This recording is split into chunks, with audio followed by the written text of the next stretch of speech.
of all, welcome everyone. I'm so excited to see everybody here.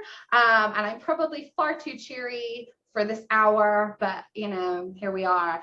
Just FYI, everybody, SJ is recording, so bear that in mind in case you get up to any hijinks. So first of all, this is the Poets and Pajamas Spring Fling. Welcome. Today we're going to have 4 fantastic Sundress authors read for you. And before that happens, I'm going to talk to you a little bit about Poets and Pajamas, because that's why we're here. We're celebrating the launch of our 2022 season. Just FYI, a little bit of Zoom admin, if you can keep yourselves muted for the duration until I think SJ is going to tell you to unmute at the end. Just keep yourself muted. Let's keep the feedback reduced and all that good stuff. So first of all, for those who do not know me, my name is Shannon.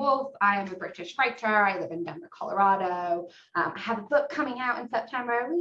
I am co-curator of Poets and Pajamas, and I am co-curator with SJ Stout, who is also here, and she is managing the Zoom platform, thank goodness, because that's scary to me. SJ, otherwise known as Sarah Jordan Stout, she is my co-host, my co-curator, my buddy, and she is a phenomenal writer living in Houston, and she works in an environmental nonprofit fighting pollution, so we should probably all say thank you. SJ. Okay, so let's talk about Poets and Pajamas. It is an incredible reading series. Both SJ and I joined last year to take over from previous co-curators, and we are very blessed to be here. Basically, each year we get to choose from a bunch of amazing applications, and we select 24 wonderful poets. Some of them are not just poets, so some of them do fiction and nonfiction too. And we basically pick them to read on their own on Facebook Live, which is a really great platform because it's really accessible. There's closed captioning.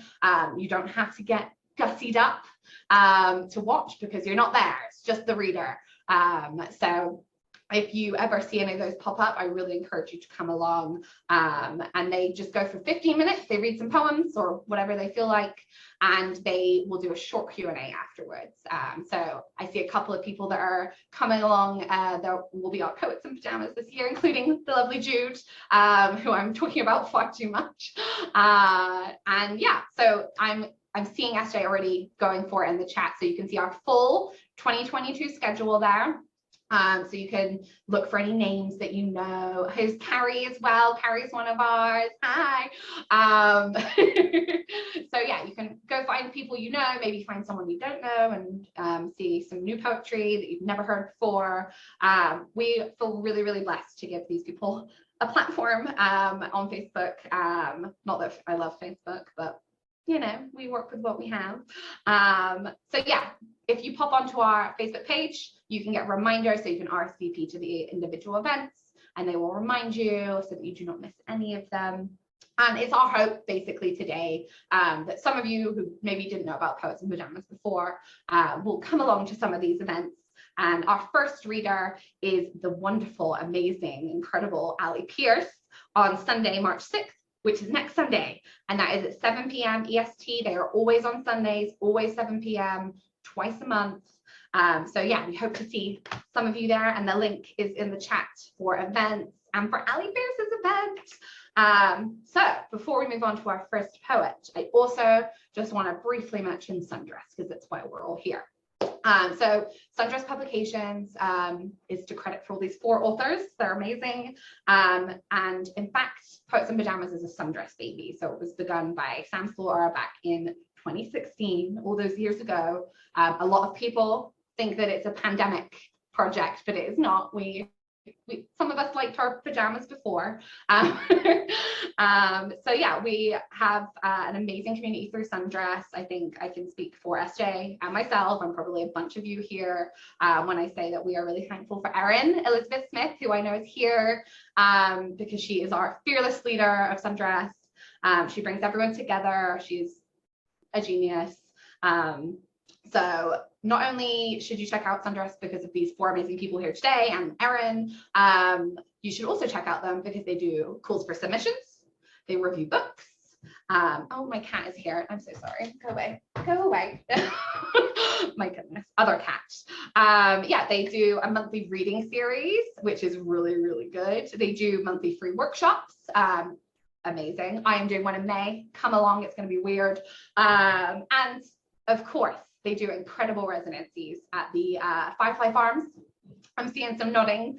Yeah, in Tennessee, so Knoxville, Tennessee. I've been, SJ has been, we both had incredible experiences. There are animals, you get to like feed the chickens and the ducks and stuff, all really good stuff. So yeah, go check them out. The Sundress is in the chat there if you want to go have a little look around while I'm rambling away.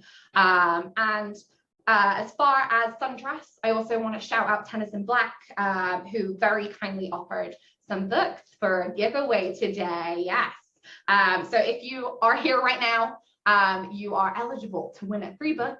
I like free books. I'm sure you will do too. So SJ and I will randomly draw 3 names today, and we'll tell you by the end of the session who that is. And you'll be able to pick a Sundress title of your choice. So we'll contact you via email after the event. So yeah, thanks to Sundress, Tennyson, Erin, old people, love you all. So enough of me rambling, I think.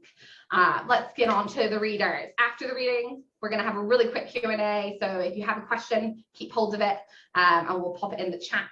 I really encourage you all to get lively in the chat. I think you're already doing it. So yeah, tell everybody how much you love their work. I'm going to be doing that too.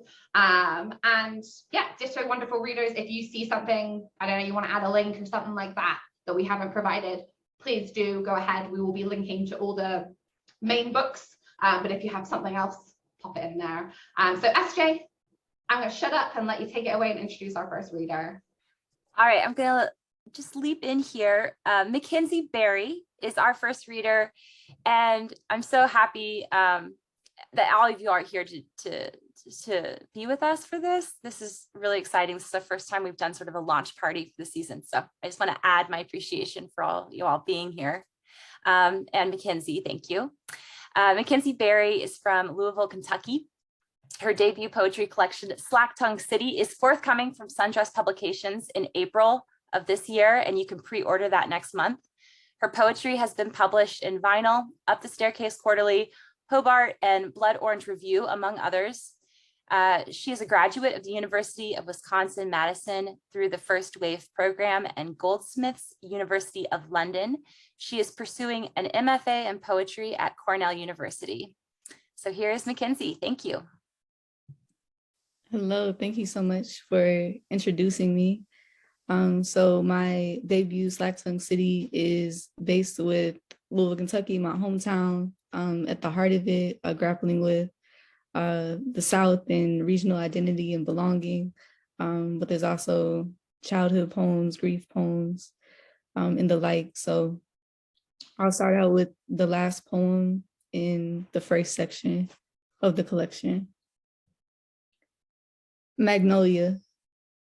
There's no way out of the South but driving. Miles of sun, good faith and an ending. We all know what last struck the other. The car window still busted to count who's missing. Miles of bottles, a good temper as intimacy. When the Kentucky man said he might shoot me for turning around in his driveway, he didn't raise his voice, as by routine. The last person to lose their way must have unmasked him. Asked, what have you to say of yourself, of your family tree? Miles of poplar trees. There is a highway no one uses. Towns made for strangers to be lost. You do scarce to find a mechanic shop with all its parts, or any road without a dead stop. If you're done enough, you'd walk. And somewhere distant, the Dixon, the heat would bring you to your knees. Miles of salt, good eating, to die quick and well. The last on your fingers, what you stay for. So that's the first one. I have several poems about my mother, who's here in the audience today. In the collection, and this next one is about the work that she does as a chaplain for hospice. So in honor and ode to that, it's called Ritual of Breathing. Ritual of breathing. My mother works with dying people. She says she can easily tell, looking in both eyes, who will spend their last night scratching, frantically pointing at the corners of the room, and who will open the door lightly, tilt their heads, and wink just once. She says, near the end, everyone tugs at their collars, casts their clothes, and tries to pull out of their skins, skeleton and itching. Death, like drugs, tends to make an honest family. And so they sit in waiting rooms saying, I never liked her, but it's nice to see a wicked woman still. Or remember all the time she fought the man for trying to strike us small. Of course, we're all dying people, but I mean the ones who have the grace and terror of knowing what's nearest. Sometimes, if they have young children, they make the chaplain, my mother, tell the children first how death means the body means nothing anymore, how it looks like their mother will soon grow far colder. Other times, if they have old children, they make the chaplain, my mother, leave so the children can crawl in the bed, place their heads on the collarbone, their feet hanging off the edge. Once a son went into the bathroom stall and downed a bottle of tequila, coming out swaying and asking if it was over yet. No, it's not over yet. Everything polite dissolves when single months are left. I always wondered if dying people cut her off mid-sentence with a head shake if her prayer didn't salve, because their time was especially too short for limp letters to God. Mostly, who would be left to know if she did her job badly? She must have made a sacred pact with everything grim, swore to usher every last breath true, if only for her own. She must know when the heart stops, the chest bursts upward like a sky split endless. So that one I'm especially holding to, of course, in the midst of the ongoing pandemic and all the work that's intensified and seemingly endless and ongoing because of it. But this next one, if you've ever had a teacher that you respected out of fear, this one is for you, although this is about a security guard at my elementary school. So multiply that fear and respect times 2, maybe times 10. It's called Ode to Miss Austin. Ode to Miss Austin, who carried the school intercom on her belt, the strength of 2 principals and a grandma with a glass hairbrush in her walkie-talkie, who could summon an eclipse such that you stilled and head bowed at her approach, even behind you, your neck not daring to turn. Rumor was they modeled megaphones off her voice, and if you looked directly in her eyes, the black hole would split open and stretch apart your life supply of audacity.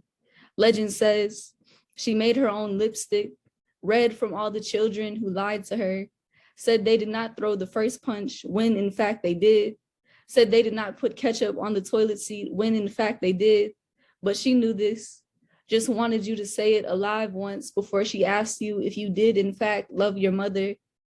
She who herself was the first to pilot the important walk down the hallway, without heels but louder than 1,000 switches, to arrive at the moment in which she called you baby with a wink. Rumor has it, she adopted 12 children, and her house grows a room with each one. For years, I have tried to find her and say thank you, so that if this poem lands, she knows I told the truth. When on career day, she summoned my kindergarten classroom to ask us what we would be all grown up and finally facing her. So shout out to the teachers and the security guards of the world, particularly who work with young children. So this last one is called I Refuse to Believe These Are the Best Years. It was written after someone told me essentially that My early 20s would be the best years of my life, and I just thought I refused. So here's that poem. I refuse to believe these are the best years of my life. I would like to think I will be the old woman with the wheelbarrow full of lavender and no small talk left in me. I would like to think I will have a front porch or at least a stoop to display myself public and sitting by my own. Maybe no smoke or brown liquor, but enough left to pour to keep them coming by. I would like to think that when I smile without my teeth, there will be no bones left to split in two, and I will spend my last days pointing, saying, look, back across that bend, I took the world across my knee.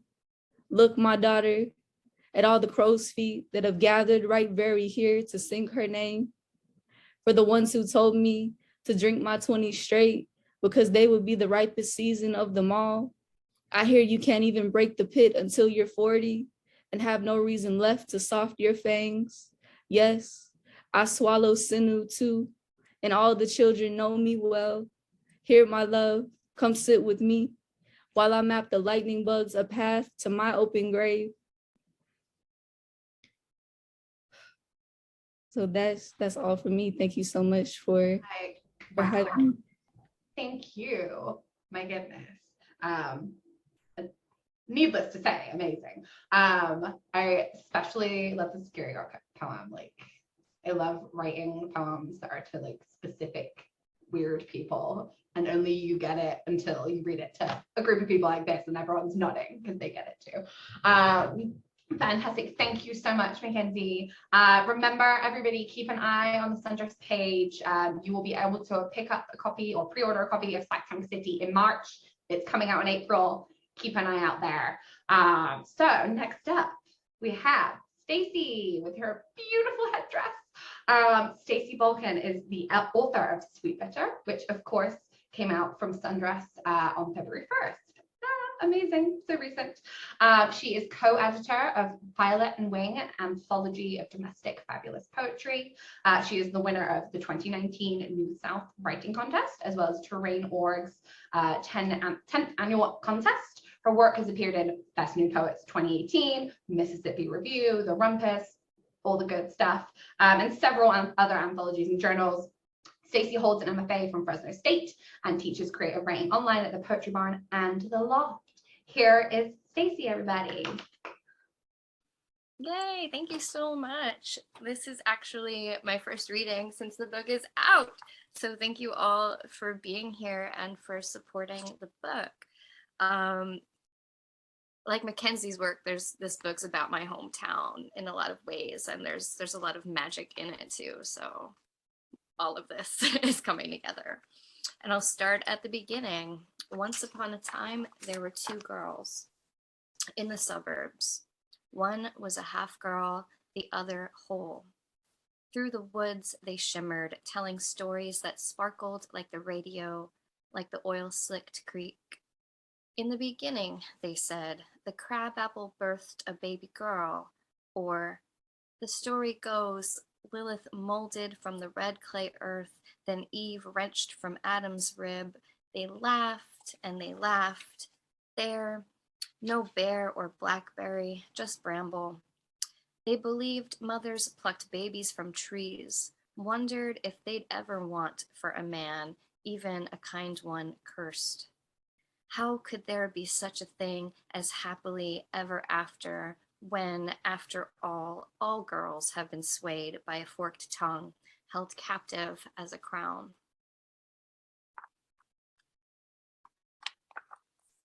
Thank you. This next poem is based off of a game and kind of prompt called Two Truths and a Lie. Icebreaker game, whatever you want to call it. Two Truths and a Lie. It's in 3 parts. Part 1. We smoked because the boys did. We smoked Marlboro Reds. We'd light our Reds because the boys did, our Bics bright, sticking out the tight back pockets of our jeans because the boys liked to look, and we liked to see the boys look because the boys did, and because what could we have done to stop them? The way to the gas station was a path paved in our boys, in our smoke and compact mirrors. We swung plastic bags of candy bars because the boys did, and because the boys did it, we let them kiss our open mouths, our lips tinted red as Kit Kat wrappers, as the thank you, thank you, thank you, as the open sign glowing in the Exxon's dark window. 2. We were running. We were run down. They ran us out of our woods. It was a test run. The river ran dry. What ran through our veins was never sap, sugar, sweet like. I ran my mouth, it runneth over. The boy who threatened still ran his hands across me even when. We ran out of cash, counted coins. Sometimes it was enough. We ran a 6-minute mile, but they could still do it in less. We raced, we flew, we scrammed. We went running to our dads who threatened to pick a switch. 3. In the stillness that followed, our fathers pruned and copsed, punished and grafted us into branch and bud, cambium shunned and rooted. We had run and the risk was red, we rashed ruin.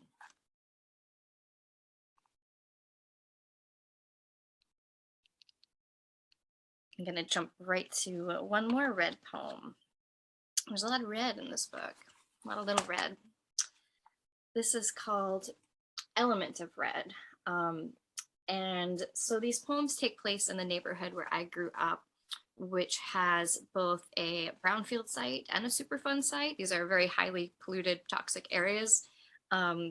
One was a Union Carbide asbestos plant, and the other was a testing facility for the atomic bomb. And I know some of y'all are coming here from Tennessee and are familiar with those kinds of sites. It's called Element of Red.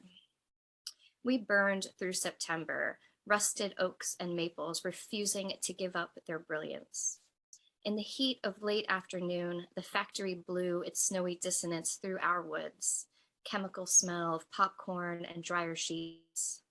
She was apple child and I was a fistful of clover until I got a splinter from her swing set and she ran away, terrified of AIDS. Because by 2nd grade, they taught us to fear each other. I skipped church to climb trees, a possum girl, and none of us knew about the radiation or groundwater or how the rectory was built above contaminated fill. If we could leave it all behind, simply step into a painting, we may not choose Arcadia. We could be capable of anything, or maybe just tumored, paranoid. Well, if you have lost your mind, blame Union Carbide, blame the atomic bomb, Alan tells me. It's not my fault. We were all baptized in radioactive dirt, given bread and told to stay away from blood. As far as I know, the river never caught fire, but our throats itch rough enough to strike a match. Thank you. It's okay if I cuss, right? I'm gonna close with a poem, oh yes, about something I hate a lot, which is birds. I fucking hate birds. So this is a poem called Canada Geese. I hate their V's in flight, and I hate them standing, wings open wide as they balance on gross bird feet. And I hate that they lay eggs and shit, and I don't want to know why it's green and scuffed and scattered over every field I ever ran across as a girl, uniformed in a rink jersey and shin guards. It's disgusting why we had to run across so many soccer fields to chase the geese off before a game, to avoid the boys that were always fast, always so much faster than me, always coming closer. So I'd take off across Green Acres, that rutted throng of fields behind the high school, pocked and faded with chalk lines, and I'd run to the tree line, underbrush colonized by the fucking geese and their nests, so aggressive, while I had only mucked cleats and a stick for defense, terrorized and terrified, and no, I never offered anything, not even a gulp of spring water, or a corded orange just covered my ears against that awful sound. All of the terrible noise they made, honking and hissing with their dry, black tongues. Thank you, and thank you for providing the sound effects in the chat.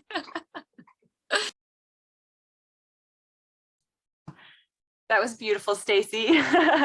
As a bird lover, I still liked that poem. So thank you so much. I'm going to drop a link to Sweet Bitter one more time there, if you didn't see it in the chat before. And yeah, fantastic.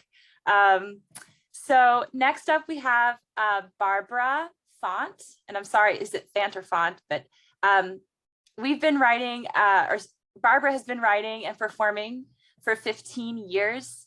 Her first poetry collection, Paint Inside Out, was published by Penmanship Books in 2010 when she was awarded the Cora Craig Award for Young Authors. She is the author of several chapbooks, the co-author of 2 stage productions, and has been commissioned by over 10 national organizations.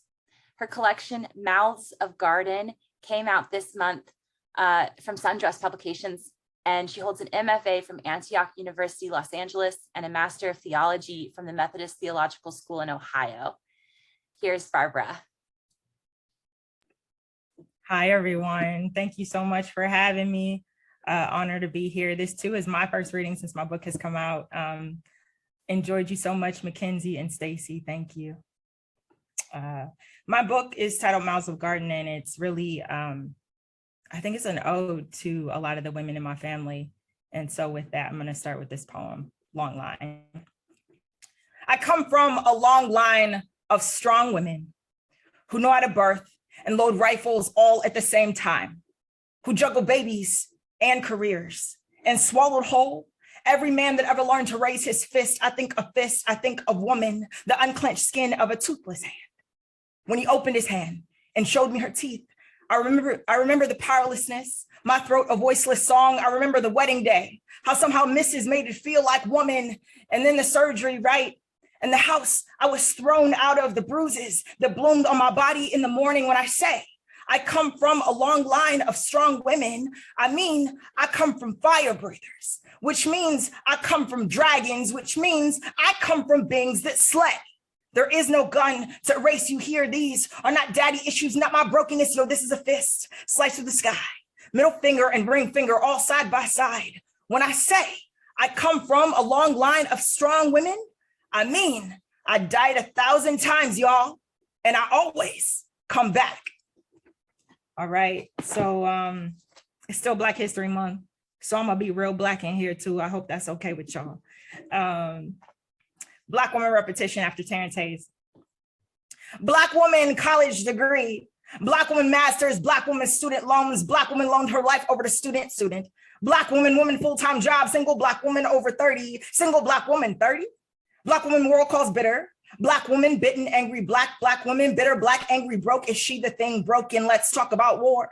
Let's talk about men coming home limbless from Vietnam, Agent Orange, where Black souls should be. Let's talk about fathers. Daddy didn't come home. Black woman got daddy issues. Black woman daddy issues. Black woman 30 still dealing with daddy issues. Black woman nurse, Black man. Black father, Black boy too afraid of his own insecurities. Black woman, Black hole. Black woman not whole. Black woman, you are more than just to hold your thighs up, whole woman of Black.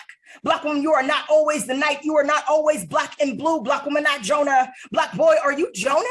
What do you do when there's fear inside you the size of a whale's body? Black woman wail. Black woman travail for Black man. Black woman pray. Black woman pray. Black woman don't be another man's prey. Yo, she swim. Black woman float, woman water. Black woman, your face not always an aquarium's explosion. All right.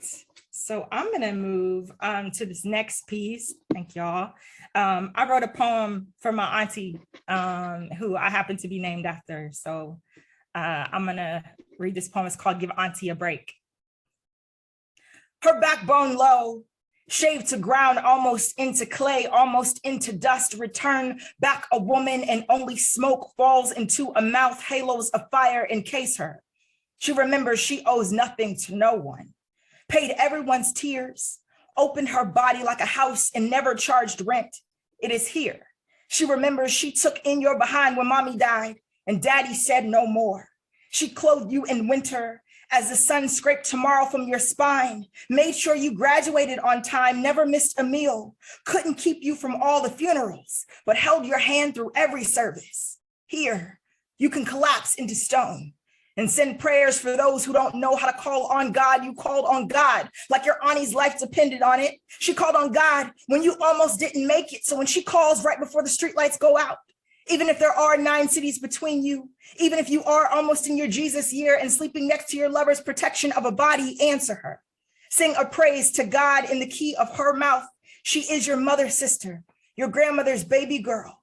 Held the world in her hands and tossed it all to the wind to cradle you safe in her palms. Breathe your voice through the phone for her. Let her know tonight you made it home, safe. All right, and I will close on this poem. It's called But Tonight. But tonight, I am queen. I shake the shrapnel of racism from my hair like 1,000 thumbs. Let it dance to the thunder of my thighs. A swarm of swords falls through my tongue, and I become the diamond of every brown girl's rough. And every brown girl's rough erupts into laughter. And they no longer have to explain their dance, their bodies flailing, glistening in the moonlight as their limbs make sacrifice to the sun, and the sun bows her bones at all this beauty. And she no longer has to explain the trauma that trails from her body, the quickening of her heart that she cannot seem to find the words to explain. But tonight, nobody's sons die. Tonight, no Black body is left hollow for us to bury. Tonight, we lift every burden, crank our bodies to the sun and shout, holler, wail, twerk, work our way to freedom, build a land beneath our feet that no one can ever steal from us. Tonight, call us royalty. Rub the velvet from our teeth and tear yourself a garment tonight. This world will ever know tonight. We do not explain our blood. We do not part ourselves for others to have passageway tonight. We are the passageway tonight. We do not explain our purpose, our existence, our right to live. Tonight we live. Tonight we breathe a breath that no one can take away from us, and no one gets to put a price tag on it. Tonight, this is no one's song, y'all. No one's song, but ours. Thank you. Thank you so much. Oh my God. I think I speak for everyone. I say, since we're cursing, holy shit. Your reading style is so good. My goodness. Okay, so if you loved what you heard, like I did, you can click the link in the chat from SJ to buy Mouth Garden. I definitely would. Now, last but certainly not least, we have Jason B. Crawford. Jason is a writer born in Washington, D.C., raised in Lansing, Michigan. They have 3 chapbooks: Summertime Fine, out through Variant Lit, Twerkable Moments from Paper Nautilus Press, and I think that is like maybe the best title ever. And Good Boy from Neon Hemlock Press. Their debut full-length collection, Year of the Unicorn Kids, will be out next month from Sundress. Crawford holds a Bachelor of Science and in creative writing, like what? Crazy, from Eastern Michigan University, and is the co-founder of the very cool Knights Library magazine. They are a current poetry candidate at the New School. Here's Jason. Oh my God, hey, how's it going? Can everyone hear me? We're good? You can hear me? Good, perfect, love it. I'm super excited to read from my debut collection and share space with all you. I'm just a fan in general, so like, just being in this space makes me really happy. Yeah, so I'm gonna read some poems. Let's read poems. The last fight I got into was over a Dr. Pepper for Ricardo's bitch ass. Except for cussing. And let the record show I let him swing first. It was wild vine. Heaved at my skull like a rogue axe, missing the open field of my right jaw as I, not fully ducking, but sidestepped out of his spiked fist reach, grabbed him by his shoulders and slammed him across the locker room floor. And he didn't swing until the 3rd time I told him to do it, only because I wondered if he truly would, if under the lights of all these shiny new phones and brooding smile boys, he would become a pro boxer or wrestler a kung fu master, the clampering crowd, egging on his confidence, the annoying way he wanted to be cool, and I wanted to be cool, and nothing was cooler than a fight in the boys' locker room where there were no teachers to barricade, to rush our rushing testosterone, and how he would only pick fights with everyone he knew he could find his body left under. Young boy, queer boy, and unknowing, placing all of his rage in his knuckles. I waited patiently, poking at him with my words like a stick, testing how macho his manhood was in his chest and in his pants. But I couldn't do anything until he threw the first until the first throw of closed palm aimed at my nose like a escaped bullet, and I just moved out of the way, hands readied to return his blood to the dirt. I wish I could say that was the most violent piece in this poem, this book, but it's not. But yeah, that's a real story. Yeah. So I grew up in Michigan. Michigan's really close to Illinois. We used to take a lot of trips to Chicago when I was younger. And I never really got to experience it, but then I started going as an adult, and it got real gay. So yeah, Boys Town. I go to Boys Town, lay naked in the middle of the street, and wait for a car to hit me. And isn't that just my life, waiting for things to come ruin me? Boy laid stretched out on the bed or road or the bathroom stall, ready to be destroyed inside out. I will marvel at this wreckage. The body pried from the mouth of a car, split in two clean halves down the middle, open, bloodied, and grinning. And it doesn't have to be the gay district of Chicago. It could be New York or DC or Los Angeles or my home. It just happened to be here when my body decided it needed to be turned to dust. And it's funny. The miracles be great when we don't want them. Middle of the day in a busy street, but no cars came to level me. So instead, I found a boy to do the shoveling. I wonder if he knows what he's buried.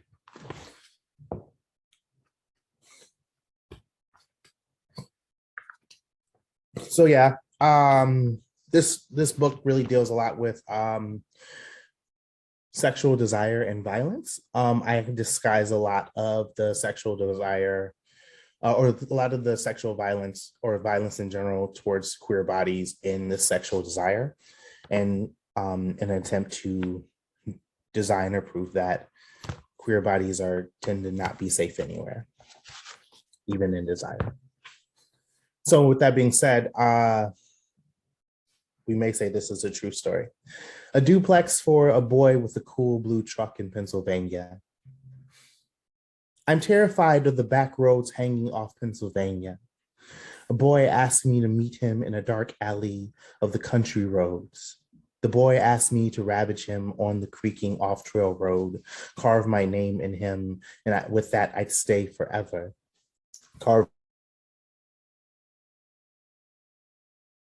Share my location with my best friend to where to find me. I share my body with a boy, and only my best friend knows where I hide when my skin is unlatching at the armpits and ankles. I hide all these bodies blooming in the squirrel of my gut. But his palms requested me, the small bleeding prize he can hold in his hands, a trophy bleeding out always at his request. And sure, I'm afraid this man in my cell is a murderer, or that this white man might be racist and I am unknowing. I'm terrified of being found hanging off the Pennsylvania back roads. So I'm gonna read one more. As we all did, of course. And this is another possible, maybe it's true story. But I am from DC, and I never really got to experience queerness in DC until I was an adult. And I went to my first Pride.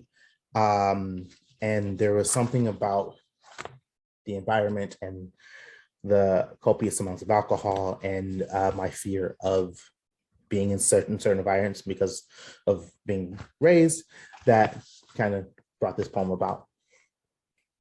Notes on sucking dick at the DC Eagle during Pride. The bouncer at the front door is a breaking comet, hands stapled into fractured glass, carefully counter-clicking my entering as if to say how much he's noticed my open mouth as I walk in, telling me that what he would do with my crystal ball glisten, soft sheen, but I am probably overthinking his gratitude. Imagine his towering cock, a pillar of soft sand inside me. I stir the glass and the ice in my glass until it starts to crack, offer it my warm lip as a piece of solace. I know what it's like to be forced into smaller divisions of the body, considered only for how well I can fit into someone's jaw. I am here only for the music, for the empty associated with clubs and muscle bears, to be able to say I went where the boys found me irresistible and made it out alive. None of the boys here are worth my time, but by that, I mean, I have felt the violence that these boys keep in their pants, and not once has my chest split open at the seam of the sternum. And for that, I can only be grateful that the man across the bar did not rip me open, leave my remains of my stomach fuming from the swine's inn, did not make the bathroom floor my burial when I traveled to take a piss, how I watched him watch me, bottom jaw agape, at my slow release, how he followed me to the patio. I knew my teeth would be found stitched into the sandstone. Another man touches me at the bar and I could feel my lungs shattering, climbing my esophagus, bejeweled gloss fractals of my spine left by the men who only offer me options to keep this body a doorway to a morgue, laughing at my throat. There are so many men here that could want me dead. And I carelessly walked into this club without considering the eyes who only saw me ready to spill out dirt, become a hole left only for their entering. Thank you.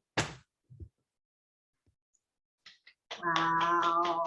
I have followed Jason on Twitter for like a while, so I knew this was gonna be good, but like, geez. Okay, so definitely smash the pre-order button in the chat, get Jason's collection. I think we can all agree Sundress knows how to pick them, like Jesus. So thank you so much for all of you guys so far. Jason, Barbara, Mackenzie, Stacey, wow. We're gonna head on now and do a little Q&A before we let everybody go. So I'm gonna get started with a couple of questions. I think SJ's got one, and then anybody in the chat with a question, pop it in there and we'll get to you. So my first question, and it's for all of you, your questions in the chat can be for everybody or for a single person, up to you. My first question, what are you all reading right now? Tell us about it. And you can go in any order.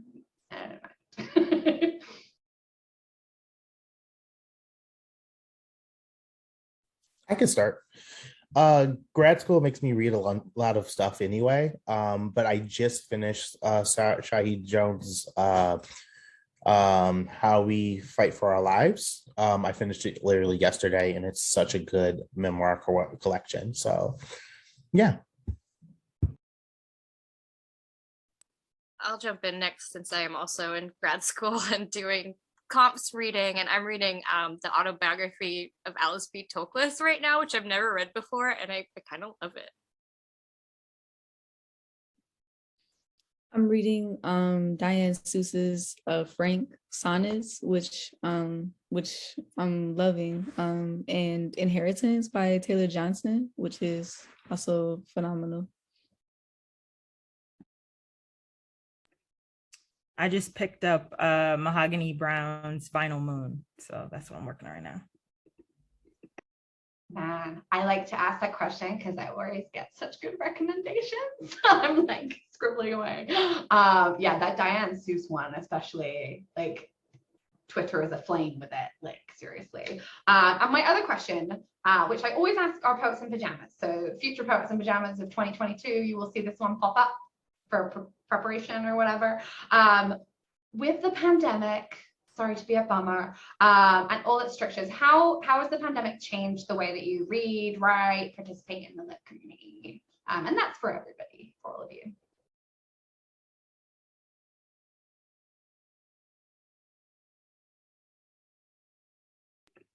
I'll jump in. When the pandemic first hit, I actually was afraid that I wasn't going to be like writing as much or reading as much. So I went ahead and reached out to like 14 Black female poets that I knew in my community, and we started a collective. And so since then, it's like actually taken off, and now we're like doing a ton of things. Yeah, so I mean, it's everything's online, of course. Now, I also moved right in the middle of the pandemic too. I moved from Ohio to California. So Ohio is a little bit more open actually than California is. So I'm experiencing that difference right now.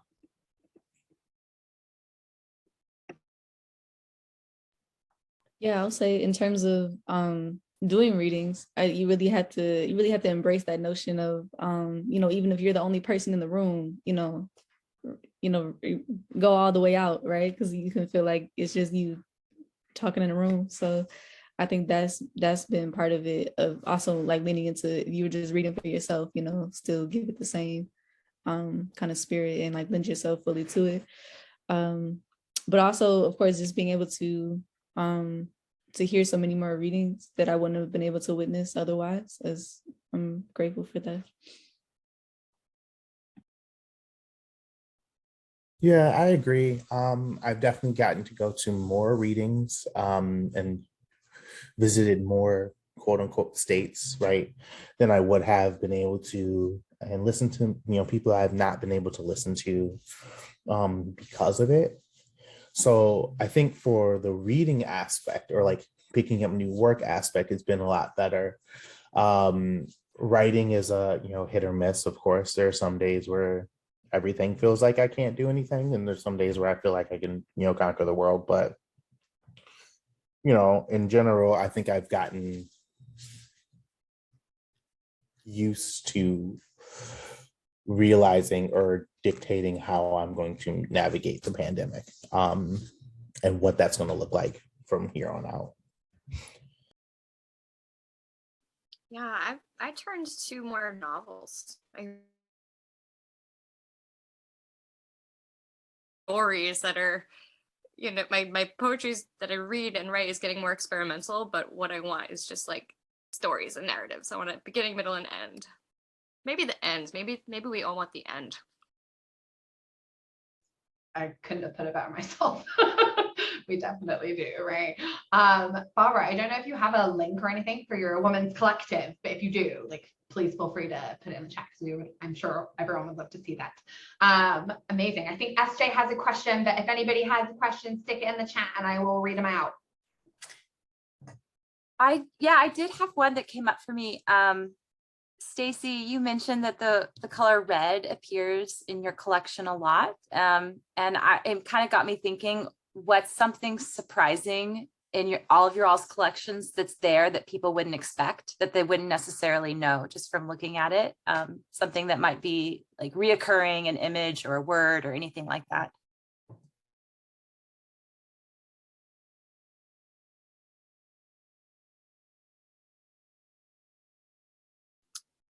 I've got some secret Greek goddesses in mine. There's a lot of references to Atalanta, who's not very well known, but if you look closely, you'll see her pop up quite a bit.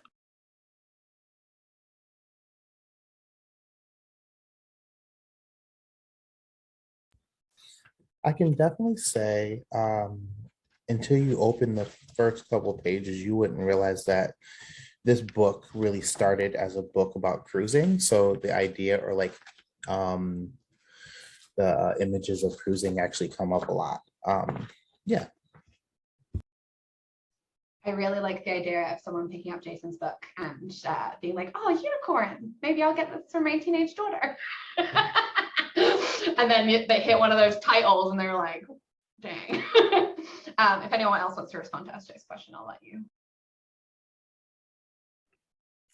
I'll jump in. A lot of, I think, the work in my book is, I don't know if I want to use the word violent, but it's dark, right? And there are several pieces in there that are also about desire and love that you wouldn't necessarily know right off the top. And people don't think I write about love a lot, but I think I do write about love. I just write about it differently. So there are definitely pieces about love and desire in there that you wouldn't necessarily know. Yeah, I suppose I can say for me, I'm literally like looking through my manuscript, like what's hidden? What did I? And I don't think things that I don't think there's any one particular image such as like or the color red that goes throughout that's kind of hidden. But I'll say yeah, though it's written with Louisville and Kentucky and the South at the heart of it, my collection. Yeah, I'll say it's also got like heartbreak poems and childhood poems in it as well. Yeah. Amazing. I am just going to give it one more second in case somebody wants to stick a quick question in there. I think my thing I noticed the most with you guys was that you all had such good titles. Like every title I was like, whew, and like a good first line, like really just gets you in there, which is probably one of the things that the Sundress people spotted, right? Like, whoa. Oh, here we go. One from Ellie. To all, what was something that surprised you about the process of making your book and putting it together and selecting what would be included? Yeah, tell us about that, guys.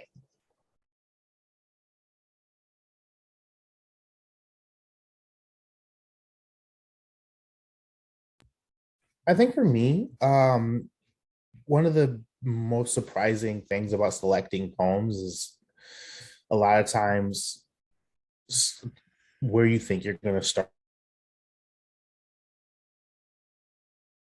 Thought I was going to start, or right when I started it at the end of 2019. Like it's far from what I thought I was writing. And I think that idea of like having a set goal, like I'm going to write this book on XYZ, doesn't always end that way. And the poems shift as you shift. So when I shifted, the poem shifted and it created something completely different.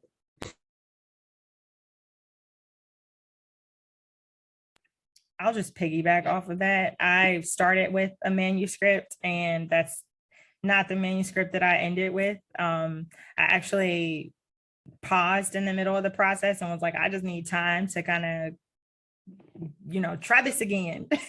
And was really, really thankful to Sundress for giving me that time, because I feel like now I'm proud of the work that's out there, as opposed to if I would have just been rushing and put out what I first came to them with. So I didn't anticipate it taking as much time, I think.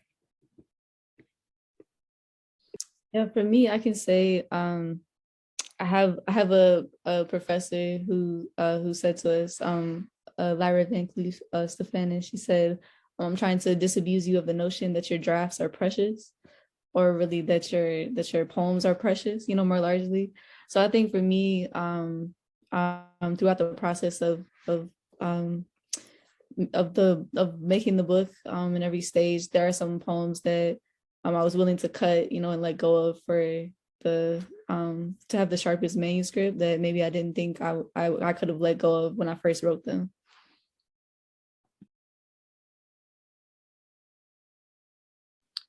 I was surprised by how queer this book was. I didn't really realize it until one day I was like, oh, that's in here a lot. And somebody who had read it, maybe it was Erin, was like, yeah, duh. But that was in there and kind of surprised me. I love that. And Erin is so insightful. She probably, the second she picked it up, was like, oh yeah, super, super queer. Yeah. This is like every time we do anything for Poets and Pajamas, it becomes an Erin Elizabeth Smith love fest, which I like. So very awesome. So I'm going to move on from the questions. I'm just going to take a second to let you guys all come off of mute if you would like to, and give a little round of applause for Jason and Barbara and Stacey and Mackenzie, because holy crap, we love it. Amazing. So links are in the chat again if you guys want to go pick up some of these titles from these amazing readers. And I really want to just thank you on behalf of myself and SJ, and probably on behalf of Erin too. Thank you all so much for coming out tonight. It's amazing to hear people read, especially because, you know, sometimes you just really need to sit and listen to some poems, I think. We're really excited for Poets in Pajamas 2022. Our first reader, as I said, Ali Pierce, is on March 6th. Please come along. We would love to see you guys in the comments. And again, you don't have to get dressed up. You do not have to put makeup on. You're just in the comments watching an amazing poet read and asking questions to them if you want to. So yeah, here is SJ with the final word, and it's the thing you've been waiting for, people. The anticipation has been running high. I can feel everyone's wanting to know who got a book title. And we used a random list generator or randomizer. So I'm going to announce our 3 lucky winners of a Sundress title of their choice, and we will be in touch with you after this to coordinate that. We have Wendy Carlisle, Amaris Brown, and Shrija Vor. And yes, Wendy, Amaris, and Shrija. Congratulations. Woo! We will be in touch on email. Excited.